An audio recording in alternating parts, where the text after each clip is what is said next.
అమ్మతనానికి మచ్చ, కన్న బిడ్డలపై తల్లి కర్కశత్వం, కసాయిగా కొడవలితో నరికి చంపిన వైనం, కుటుంబ కలహాలతో దారుణం, చిన్నారులను చంపిన తరువాత తల్లి ఆత్మహత్య, జీడిమెట్ల పిఎస్ పరిధిలో ఘటన. అమ్మతనానికి మచ్చ తెచ్చే విధంగా ఆ తల్లి తన పిల్లల పట్ల కర్కశత్వాన్ని చూపించింది. అనంతరం తాను కూడా ఆత్మహత్యకు పాల్పడింది. భార్యాభర్తల మధ్య కలహాలతోనే ఈ దారుణానికి ఒడిగట్టిందని తెలుస్తుంది. ఆక్రోశం, కోపంతో తాను జన్మనిచ్చిన ఇద్దరు పిల్లలను కసాయిగా కొడవలితో నరికి చంపింది. ఈ హృదయ విదారక ఘటన జీడిమెట్ల పోలీస్ స్టేషన్ పరిధిలో చోటు చేసుకుంది. గాజుల రామారం, బాలాజీ లేఅవుట్స్, సహస్ర మహేష్ హైట్స్ అనే అపార్ట్మెంట్స్లో తేజస్విని రెడ్డి అనే మహిళ భర్త, ఇద్దరు పిల్లలతో నివాసం ఉంటుంది. అయితే తన భర్తతో కలహాల నేపథ్యంలో కోపంతో ఉన్న తేజస్విని తన కుమారులు హర్షిత్ రెడ్డి, ఆశిష్ రెడ్డిని కొబ్బరి బొండాలు కోసే కత్తితో నరికి చంపింది. అనంతరం అపార్ట్మెంట్ పై నుండి కిందకి దూకి ఆత్మహత్యకు పాల్పడింది. ఈ ఘటనలో 11 ఏళ్ల పెద్ద కుమారుడు హర్షిత్ రెడ్డి అక్కడికక్కడే మృతి చెందగా, చిన్న కుమారుడు ఆసుపత్రిలో చికిత్స పొందుతూ మృతి చెందాడు. కుటుంబంలో గొడవలతో పాటు అనారోగ్య సమస్యలతో ఈ దారుణానికి పాల్పడినట్లు తేజస్విని 4 పేజీలతో సూసైడ్ నోట్ రాసిందని తెలుస్తోంది. సమాచారం అందుకున్న పోలీసులు ఘటనా స్థలానికి చేరుకుని పరిశీలించారు. అనంతరం 5 పేజీల సూసైడ్ నోట్ను స్వాధీనం చేసుకున్నారు. అలాగే ఘటనపై కేసు నమోదు చేసుకుని దర్యాప్తు చేస్తున్నట్లు వెల్లడించారు పోలీసులు. మృతులు ఖమ్మం జిల్లా సత్తుపల్లికి చెందిన వారిగా గుర్తించారు. మరింత సమాచారాన్ని మా ప్రతినిధి సతీష్ అందిస్తారు. సంతోషి, నిజంగా ఇది దారుణ ఘటన అని చెప్పుకోవచ్చు. తల్లి ఇద్దరి కొడుకులని చంపి తను చనిపోవడం జరిగింది బిల్డింగ్ పైనుంచి. ఈ ఘటనలో పోలీసులు ఇంకా దర్యాప్తు చేస్తూ ఉన్నారు. అసలు ఘటనలో ఏం జరిగింది, ఎందుకు వాళ్ళు చనిపోయారు, తల్లి ఎందుకు పిల్లల్ని చంపాల్సిన అవసరం వచ్చింది. తల్లి అంటే పిల్లలకు చాలా ఆప్యాయత ఉంటుంది. పిల్లల్ని కొడితేనే మళ్ళీ సాయంత్రం ఆలోచిస్తుంటుంది. సాయంత్రం కానీ కొట్టిన ఒక హాఫ్ అన్ అవర్కో గంటకో పిల్లల్ని ఎందుకు కొట్టానా మళ్ళీ పునరాలోచిస్తుంటుంది. మరి ఎందుకు చంపాల్సిన అవసరం వచ్చింది. మొత్తానికి 4 లెటర్ల సూసైడ్ నోట్ అయితే దొరికిందని చెప్తా ఉన్నారు. దీంట్లో ముఖ్యంగా భర్త మీరేమైనా చేసుకోండి, నాకు సంబంధం లేదు అని చెప్పినట్లు తెలుస్తూ ఉంది. సో వీళ్ళకి కొంచెం హెల్త్ ఇష్యూస్ ఉన్నాయి. పిల్లలకి కావచ్చు, పిల్లలకి పెద్ద బాబుకు 2 రోజులకు ఒకసారి, డేకి ఒకసారి వామిటింగ్స్ అవుతూ ఉంటాయి. అనారోగ్య కారణాలతో ఉంటారు. చిన్నబాబు కూడా సేమ్ పరిస్థితి. ఇద్దరు బాబులే. ఇద్దరికి ప్రైవేట్ హాస్పిటల్లో కూడా చికిత్స పొందారు.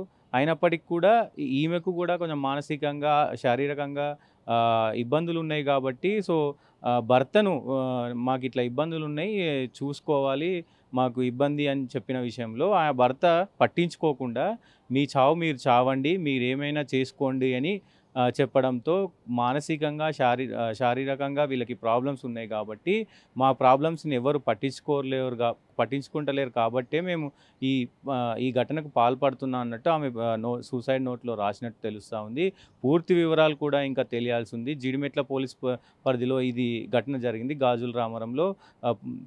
పూర్తి సమాచారం కోసం ఇంకా దర్యాప్తు చేస్తూ ఉన్నారు పోలీసులు. మొత్తానికి చాలా దారుణమైన ఘటన అని కూడా చెప్పుకోవచ్చు. మరి మనమైతే ప్రయత్నం చేద్దాం వాళ్ళ హస్బెండ్తో మాట్లాడించి అటు చుట్టుపక్కల ఇంకా అసలు అపార్ట్మెంట్లో ఎప్పటి నుంచి ఉంటున్నారు, అసలు అక్కడ టోటల్ సిచ్యువేషన్ మనం లైవ్లోకి వెళ్ళి అక్కడ చూసే పరిస్థితి చేద్దాం. మొత్తానికి ఘటన చాలా దారుణం అని చెప్పుకోవచ్చు.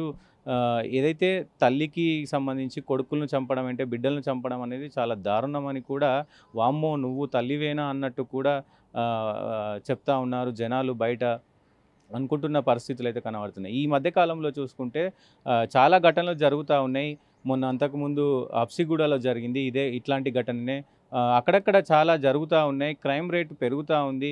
దీనిపైన కొంచెం పోలీసులు కూడా దృష్టి పెట్టాల్సిన అవసరం అయితే ఉంది. ఇంకోటి సమాజం కూడా దృష్టి పెట్టాలి. ఇప్పుడు పిల్లలు వాళ్ళ భవిష్యత్తు ఏంటి? సో ఆమె చనిపోతే చనిపోయిందేమో, కానీ పిల్లల భవిష్యత్తు ఏంటి? పిల్లలు వాళ్ళ భవిష్యత్తు ఎంతో చాలా చక్కగా ఉంటుంది కదా, మరి వాళ్ళ భవిష్యత్తు గురించి అయినా ఆలోచించాలి కదా తల్లిదండ్రులు.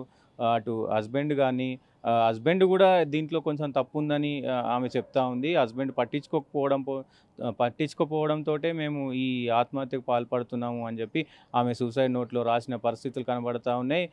ఏదైతే మన కొబ్బరి బోండాకు సంబంధించిన కత్తి ఉంటుందో దాంతో నరికి మొత్తం మడుగు రక్తం మడుగులో ప్రాణాలు వదిలిన తర్వాత ఈమె అది చూసి చలించిపోయి ఆ బిల్డింగ్ పైనుంచి 4-5 ఫ్లోర్ల పైనుంచి దూకి చనిపోవడం జరిగింది. ఆమె కూడా అక్కడికక్కడే చనిపోవడం జరిగింది. ఇంకొక కుమారుడు చనిపోయే ప్రమాదంలో హాస్పిటల్కు తీసుకెళ్తుంటే ఆయన ఆ పిల్లవాడు కూడా చనిపోయిన డీటెయిల్స్ అయితే మనకు తెలుస్తూ ఉన్నాయి. సంతోష్ బాలానగర్ జోన్లో పరిధిలో గల జీడిమెట్ల పోలీస్ స్టేషన్కి 4 గంటల సమయంలో ఒక సమాచారం వచ్చింది.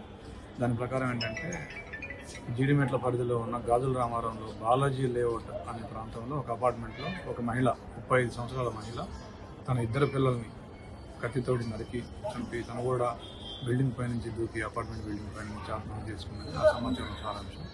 దాంతో ఇమ్మీడియట్గా పోలీస్ సిబ్బంది inspector Jeedimetla and ACP Balanagar and మేషల్ ఇక్కడికి వచ్చి మేము పరిశీలించగా మహిళ బిల్డింగ్ పై నుంచి దూకి స్పాట్లో చనిపోయింది. పెద్ద కుమారుడు అతని పేరు హర్షిత్ రెడ్డి 11 years, ఆ తల్లి పేరు తేజ 35 years, ఆశీష్ రెడ్డి 9 years. హర్షిత్ రెడ్డి ఇక్కడ ఇంట్లోనే చనిపోయి రక్తపు మడుగులో ఉన్నాడు. కొబ్బరి బోండాలు నరికే కత్తితోటి ఆవిడ కొడుకుని ఉండకూడదు జరిగింది. అదేవిధంగా ఆశీష్ రెడ్డిని కూడా నరికింది. అయితే అతన్ని హాస్పిటల్కి తరలించగా అతను హాస్పిటల్లో చనిపోయి ఉన్నాడు. ఓవరాల్గా ఈ సంఘటనకి కారణం ఏంటంటే ఆవిడ చుట్టుపక్కల వాళ్ళు కూడా విచారించాము. ఆవిడ కూడా సూసైడ్ లెటర్ రాసింది ఒక 6 పేజీది. దాన్ని చదివితే మనకి అర్థమయ్యేది ఏంటంటే కొద్దిగా మానసికంగా ఆవిడ ఇబ్బంది పడుతున్నట్టుగా అనిపించింది. అదేవిధంగా భర్త మీద కూడా కొద్దిగా కోపం ఉన్నట్టుగా ఆవిడకి ఆ లెటర్లో ఎక్స్ప్రెస్ చేసింది. పిల్లల ఆరోగ్య సమస్యలతో బాధపడుతున్నట్టుగా, తను కూడా ఆరోగ్య సమస్యలతో బాధపడుతున్నట్టుగా రాసింది. కంటి సమస్యలు ఉన్నట్టుగా ఆవిడ మెన్షన్ చేసింది. ఓవరాల్గా మానసిక సమస్యలు, కుటుంబ కలహాలతో ఇది జరిగిందని భావిస్తాను. ఓకే, ఈరోజు సాయంత్రం 4 గంటలకి జీడిమెట్ల ప్రాంతంలో ఉన్నటువంటి బాలాజీ లేఅవుట్ గాజుల రామారంలో తేజ 35 years అనే లేడీ వాళ్ళిద్దరి పిల్లల్ని హర్షిత్ రెడ్డి, ఆశీష్ రెడ్డి, హర్షిత్ రెడ్డి 11 years, ఆశీష్ రెడ్డి 6 years. ఇద్దరి పిల్లల్ని కూడా ఆమె మానసిక స్థితి సరిగ్గా లేదు, ఆ కండిషన్ సరిగ్గా లేనందువల్ల ఆ పిల్లలకి ఆమె కూడా ఐ ప్రాబ్లం ఉంది. ఐస్ ఏదో డ్రాప్స్ ఇస్తే కానీ కనపడవు, లేదంటే కనపడతాయి, కొంచెం పెయిన్ కూడా వస్తుంటే ఆ బాధ కూడా ఉంది. సో దానికి కొంచెం ఇష్యూసే ఉన్నాయట్టుంది, హెల్త్ ఇష్యూస్ ప్లస్ చిన్న భర్తతో కూడా గొడవలు పడేది. సో ఇక్కడ మాట్లాడేదాన్ని బట్టి, ఇక్కడ నేబర్స్ని మాట్లాడేదాన్ని బట్టి కూడా ఆమె పెద్ద కలిసేది కాదు అందరితో కూడా, ఆమెతో ఉండేది. సో ఇక్కడ హస్బెండ్ ఈ కాలనీకి కూడా ఈ యొక్క అపార్ట్మెంట్ కూడా ప్రెసిడెంట్గా పనిచేసేది. ఎవరితో ఇష్యూస్ కూడా ఏమి లేవు.